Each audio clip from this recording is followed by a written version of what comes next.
The untouchable True School Sports Empire proudly presents something the boxing games are missing. Hey, what's going on? It's your boy BT, and I came here to talk some boxing with the thousands of True School Sports subscribers. Now, I wanted to talk about this fight because, a lot of people have been in my comments saying, BT, Brendan Taylor, True School Sports, talk about Ryan Garcia versus Gervonta Davis. So, like the song says, you got to give the people what they want. So that's what we're doing right now. We're giving the people what they want.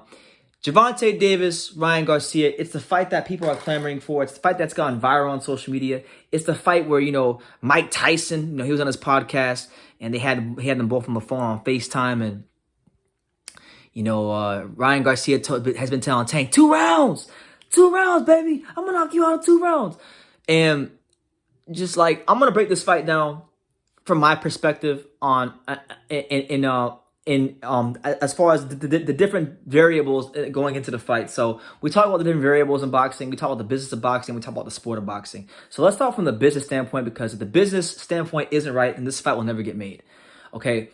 We talk about this fight. We're talking about Gervonta Davis, who is aligned with Mayweather Promotions, Al Heyman, Showtime Boxing. And then we talk about Ryan Garcia, a guy who's aligned with Oscar De La Hoya, Golden Boy Promotions, and the Zone. So you have the promotional complications, and you have the network complications. These are the politics of boxing that sometimes get into the sport. But I've always been in the mindset that if a fight commands enough attention, if it can do the numbers, if it can make the money, then it will happen. It will happen. And I feel like with this fight, the numbers are there, the money is there, the attention is there.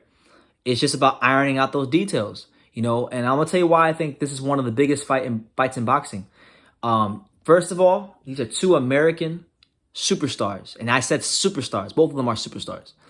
Ryan Garcia and Gervonta Davis are superstars, but they have different audiences. So because they're superstars with different audiences, they can attract a lot of numbers, a lot of eyeballs to boxing that normally wouldn't watch boxing. We talk about Ryan Garcia. He's a social media, just giant when it comes to boxing.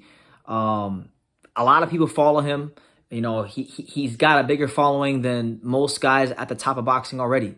He's a bigger star even before the Luke Campbell fight. He was a bigger star than most of boxing before the Luke Campbell fight.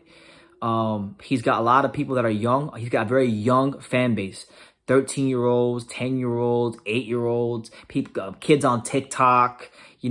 A really diverse young audience, which is what boxing really needs as far as fans and viewership goes. So that's a plus. Then we look at Gervonta Davis, and he has the hip hop scene. He has the hip hop scene, urban America. He's very huge. And he's friends with a lot of rappers, Drake, Lil Baby, all that stuff. So he brings that sort of like cultural cachet to an event of this magnitude. So when you take both these guys' followings and their audiences and put them together, you have a great event. You have an event that can generate a lot of attention, a lot of cultural impact, and really move the needle for boxing in America. And that's what really counts more than anything. Now, for the fight itself, it's an amazing fight. It is an amazing fight because you have Ryan Garcia coming off of a fight against Luke Campbell where he showed vulnerabilities. He got put in some bad places. He got taken to those deep, dark, and uncomfortable places we talk about here on True School Sports. But he rose up like a phoenix from the ashes, and he looked the defeat right in its eyes, and he showed himself to be a true champion. And he showed that when the pressure comes, he ain't gonna fold like a blue steel chair. That he's gonna be in there, and he's gonna be molded and shaped to shine like a diamond. And he did, and he stopped Luke Campbell with a body shot. And it was while he was vulnerable, because of how he responded, it was a star-making performance.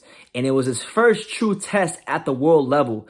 And people believe he's special. He believes he's special, which is the most important thing. And he wants to test himself and see where he's at in the sport against Gervonta Davis, who, by the way, is coming off of a superstar making a performance of his own. And I was there in San Antonio in the Alamo Dome when he fought Leo Santa Cruz. And it was a momentous occasion. It was a great fight where you had Leo Santa Cruz, yes, a smaller guy coming up in weight, but this guy was a 4-division champion.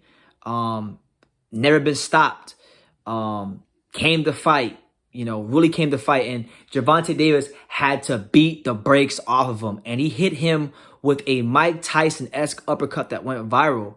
And it really grew his name and his brand. And it really took him to another level. And just to even just be there and see it in person, it was a special moment for me as a boxing fan to what I saw from Gervonta Davis that night. So these are both guys with that bring a lot to the ring from a business standpoint and a boxing standpoint. And it really just comes down to, will Oscar De La Hoya and Al Heyman and all parties involved, Ellerby and Golden Boy and Eric Gomez and just all parties involved, will they sit down and iron out those details? Because I really believe, like, when we talk about sports worldwide, whether we're talking about baseball, the NFL, the NBA, college sports, every sport business-wise is struggling because of this Chinese virus pandemic, okay? And boxing has been a sport that for a long time, particularly here in America, it has its audience, it has its niche audience, but mainstream sometimes it gets lost in the fold a lot.